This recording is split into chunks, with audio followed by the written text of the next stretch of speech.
Me voici à l'article 2 qui retient évidemment notre attention. Depuis ce matin, une pétition de 250 personnalités, parmi lesquelles l'actrice Karine Viard, la féministe Caroline Dehaas, l'ancienne ministre Yvette Roudy ou la spécialiste des violences sexistes et sexuelles Muriel Salmona, circule. Et elle vous exhorte de retirer cet article 2.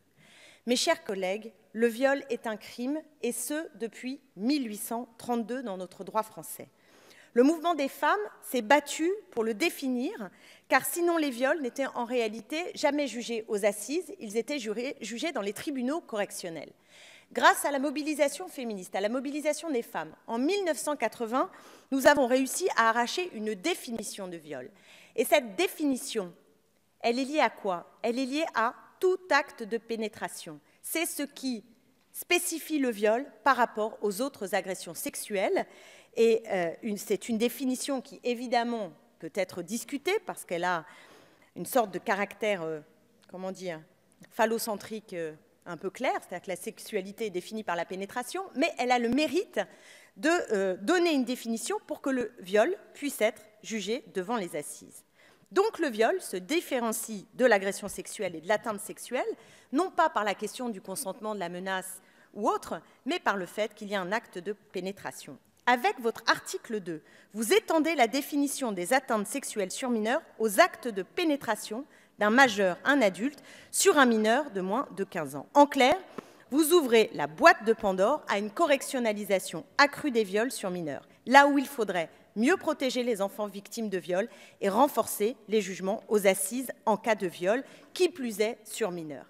Nous avons tous été marqués par le procès de Pontoise, où un non-lieu a été prononcé au sujet d'un rapport sexuel, je mets des guillemets, entre une fillette de 11 ans et un homme âgé de 28 ans. Et j'avais à l'époque posé une question d'actualité au gouvernement qui avait été saluée sur tous les bancs de cette Assemblée. Et vous m'aviez répondu positivement, Madame Belloubet, mais ce qui semblait nous mettre d'accord à l'époque est aujourd'hui introuvable dans cette loi. Et si le Conseil constitutionnel pose problème avec irréfragable, et je l'entends, pour la question de la présomption de non-consentement, nous aurions pu avoir cette audace et cette volonté politique.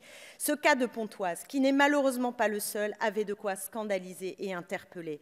Et on se demande tous, mais comment peut-on raisonnablement se poser la question du consentement dans un tel cas, un adulte sur une fillette de 11 ans? Le législateur doit envoyer un signal fort aux magistrats et à la société tout entière pour que ce type de jugement n'arrive plus. C'est pourquoi nous proposons, pour les cas de viol sur mineurs de moins de 13 ans, de poser dans la loi une présomption de non-consentement pour inverser la charge de la preuve et pour que la justification des actes pèse sur l'adulte et non sur la victime si jeune, un enfant, une enfant